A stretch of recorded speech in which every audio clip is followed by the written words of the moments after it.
Hi, my name's Tom Rutlin, and I've been enjoying the benefits of exerstriding since 1985. I'm here to help you get off to a quick start so you can start enjoying the benefits of this new total body exercise.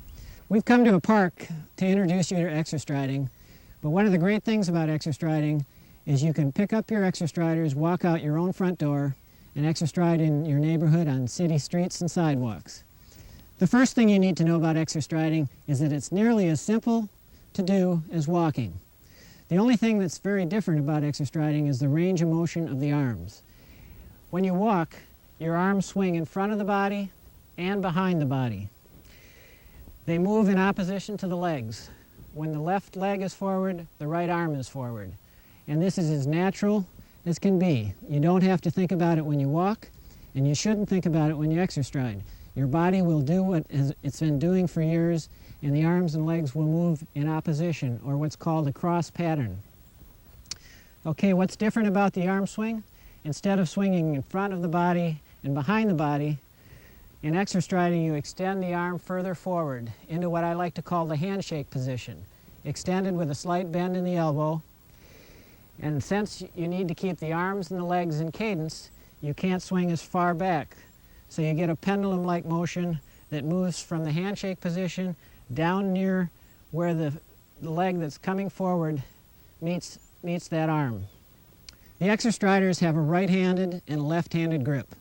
The little fulcrum on the bottom of the patented grip gives you a platform to apply the force that gives exerstriding its benefits. In order to use the poles, put your hand down through the top of the strap, grasp the pole, and pull on the tab, or on the loose end of the strap. Tighten it until it's comfortably tight. To get out of the strap, all you need to do is push on the little tab on the end of the buckle, and it opens easily.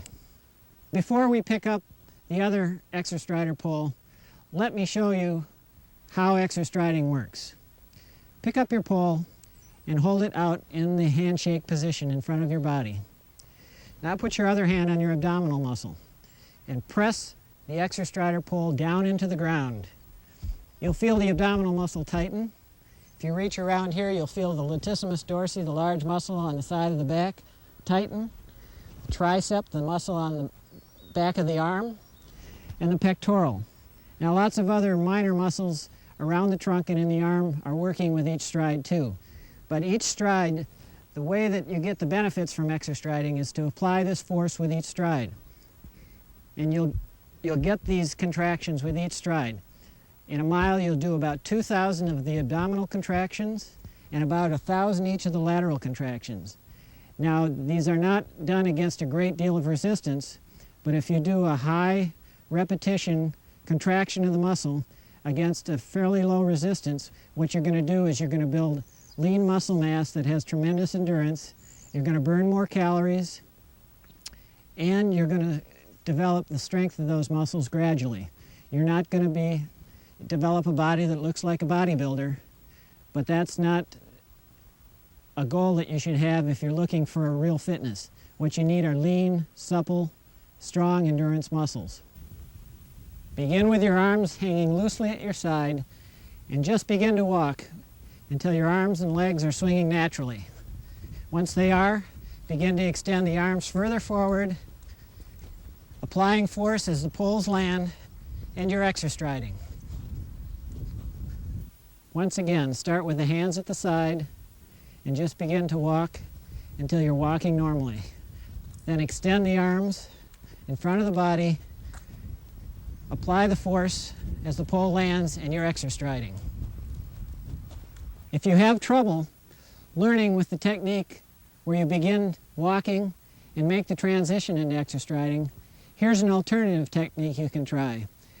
Some people like to call it the kickstart technique. Start out by extending one leg in front of the body, whichever leg is comfortable for you, and the opposite arm. Now, if you put all your weight on the back leg and push off, you'll start off with your arms and legs swinging in opposition to one another, and you're off to a start immediately.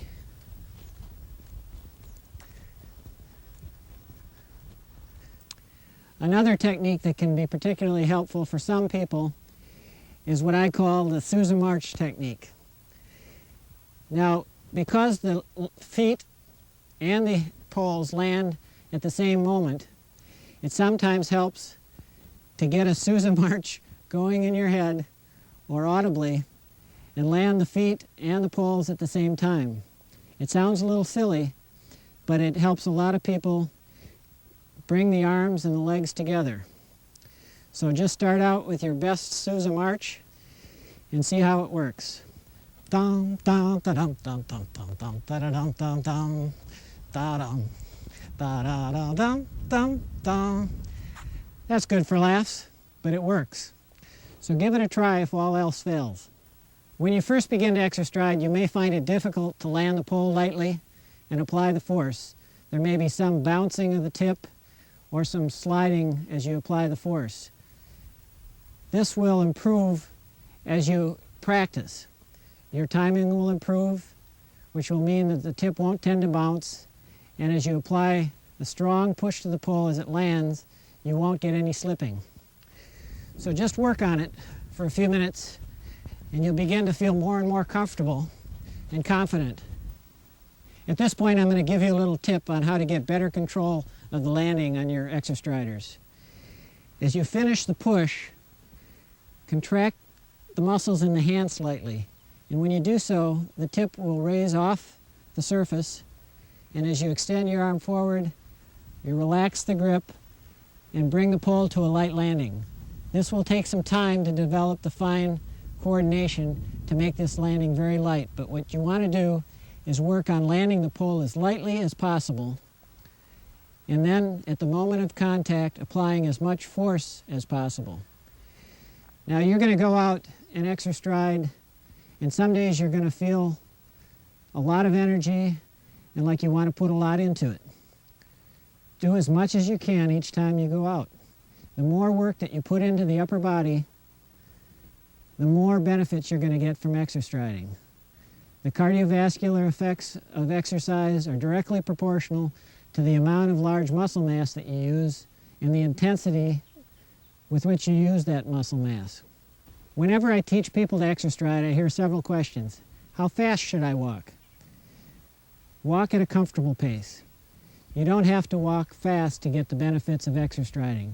The intensity of the work that you do with the upper body is the key to exerstriding's tremendous benefits. Another question people ask is, how far should I exerstride? Begin to exerstride the same distance you were walking before you picked up your Exerstriders. It shouldn't be difficult to do the same distance. Start out with a moderate intensity of upper body work and develop the techniques and increase your intensity. Once you begin to work with good intensity with the upper body muscles, you'll be burning 30 to 60% more calories in the same amount of time. So you'll get more results, or if you wish, you can shorten your workouts and get the same results. Remember that exerstriding at a moderate pace for a long duration will give you the most results if weight loss is your goal. Exerstriding at a higher intensity for shorter periods of time tends to burn readily available carbohydrates. Exerstriding at a moderate pace for a longer duration tends to draw on energy that's stored in fat cells. So you'll lose weight faster if you exerstride for a longer period of time at a comfortable, slow pace.